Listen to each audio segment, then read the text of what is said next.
கிறிஸ்துவை ஏற்றுக்கொண்டு ஆண்டவராக ரட்சகராக ஏற்றுக்கொண்ட பிறகு வசனத்தண்டையில் வர்றான். வசனம் போதிக்கப்படுகிறது. வசனம் போதிக்கப்படும் போது என்ன ஆகிறது? நம்பிக்கை உண்டாகிறது. அந்த நம்பிக்கை நிமித்தமாக அவன் மாறுகிறான்.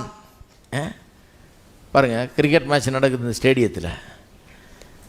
சின்ன பசங்க பாருங்கள், கிரிக்கெட் மேட்ச் வந்தோன்னே டிவி அவன் கரெக்டாக போட்டுக்குவான், உட்காந்துக்குவான் இல்லையா? ஆனால் ஒரு நாள் சொல்லி பாருங்கப்பா, இங்கே நடக்கிற அத்தனை மேட்ச்சுக்கும் ஐபிஎல் மேட்ச் எல்லாத்துக்கும் டிக்கெட்டை வாங்கிட்டேன் நான். எல்லாத்துக்கும் நம்ம குடும்பமாக போகிறோம். இந்த மேட்ச்சை நேராக போய் பெஸ்ட்டு சீட்டில் உட்காந்து நம்ம பார்க்க போகிறோம். டிக்கெட்டை வாங்கிட்டேன்னு நீங்கள் சொல்லி பாருங்கள். சொன்ன உடனே ஆள் வித்தியாசமாகிடுவான்.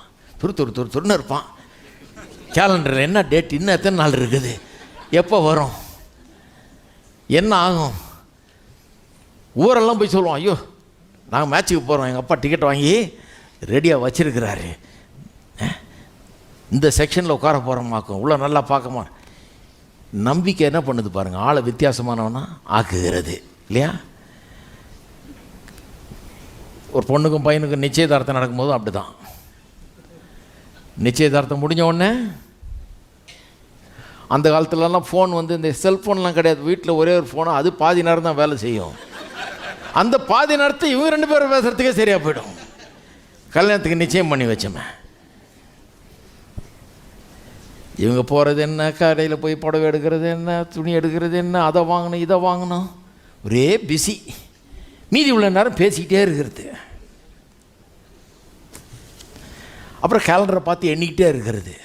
நீங்கள் கேட்டு பாருங்கள் எத்தனை நாள்னு. உங்களுக்கு தெரியாது, அவங்களுக்கு கரெக்டாக தெரியும் எத்தனை நாள், எத்தனை மணி நேரம், எத்தனை செகண்டு அப்படின்னு. ஏன்னா நம்பிக்கை. இது நடக்க போகுதுன்ற ஒரு நம்பிக்கை ஆளை மாற்றிடுது. அப்போ கர்த்தருடைய வார்த்தை வரும்போது நீங்கள் எப்படி இருப்பீங்கன்ற ஒரு தரிசனம் உண்டாகிறது. அந்த தரிசனம் உண்டாச்சுன்னா வெறும் கிரிக்கெட் மேட்ச் இல்லை, கல்யாணம் இல்லை, அதை காட்டிலும் எவ்வளோ அற்புதமான காரியம் உங்களை எப்படி மாற்றுது பாருங்கள்.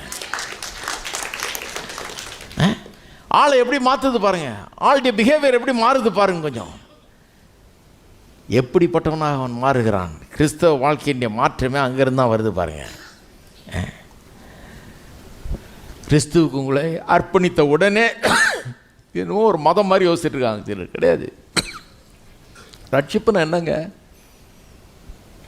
கடவுள் எப்படி மனுஷனை உண்டாக்கி எப்படி வாழணும்னு வச்சாரோ அது மாதிரி திரும்ப வாழ வைக்கிறது தான் ரட்சிப்பு. சும்மா எங்கள் சர்ச்சில் சேர்க்கறது இல்லை, ஹலோ, எங்கள் மதத்தில் கொண்டாந்து சேர்க்கறது இல்லை. ஆதாம உண்டாக்குனப்போ எப்படி எண்ணத்தை மனசில் வச்சு அவன் எப்படி வாழணும்னு உண்டாக்குனாரோ அப்படி மாற்றுறது தான். சர்ச்செல்லாம் எதுக்கு? அப்படி மாற்றுறதுக்காக, போதிக்கிறதுக்கு தான். அதுதான் சர்ச்சு. சிலருக்கு விளங்கவே மாட்டேங்குது. எங்கள் கிறிஸ்தவங்களை தான் சொல்கிறேன் நான். அவங்களுக்கு விளங்கவே மாட்டேங்குது சில நேரத்தில் என்ன அதுன்னு. சரி, அப்போ நம்பிக்கை வந்துருச்சுன்னா ஒருத்தன் பேஷனட்டாக வாழ ஆரம்பிக்கிறான், பெரிய விருப்பத்தோடு வாழ ஆரம்பிக்கிறான், பின்பற்ற ஆரம்பிக்கிறான். சில காரியங்களை மனதில் வச்சு அதுக்காக தன்னை பரிசுத்தப்படுத்துகிறான். இதையெல்லாம் கர்த்தர் எனக்கு தந்திருக்கிறார், இதற்கு தகுதியுள்ளவனா நான் வாழணும், இப்போது இதையெல்லாம் நான் அடைய வேணும்னு சொல்லி அதன் நிமித்தமாக எல்லா கெட்ட காரியங்கள்லேருந்து விலகுகிறான். தன்னுடைய வாழ்க்கையை நல்லா அமைச்சிக்கிறான், கரெக்டாக ஆயிடுறான். ஹலோ, எத்தனை பேர் இருக்கிறீங்க? ராஜா மாதிரி இருக்க வேண்டியவன் நான். அதனால் குப்பையில் போய் நம்ம கலந்துக்கிறது கிடையாது, குப்பை தொட்டி பக்கத்தில் உட்கார்றது கிடையாது, அசிங்கமான காரியங்களில் ஈடுபடுறது கிடையாது. ஏன்? அப்படி இருக்க முடியாது. கர்த்தர் என்னை திட்டமிட்டு வச்சிருக்கிறார், அதுக்காக ரட்சித்திருக்கிறார். அதனால் நான் இப்படி இருக்க முடியாது. ஒரு தீவிரம் வந்துடுது வாழ்க்கையில். ஏன்னா ஒரு புதிய எதிர்காலம், புதிய நம்பிக்கை அங்கே உண்டாயிடுச்சு பாருங்கள்.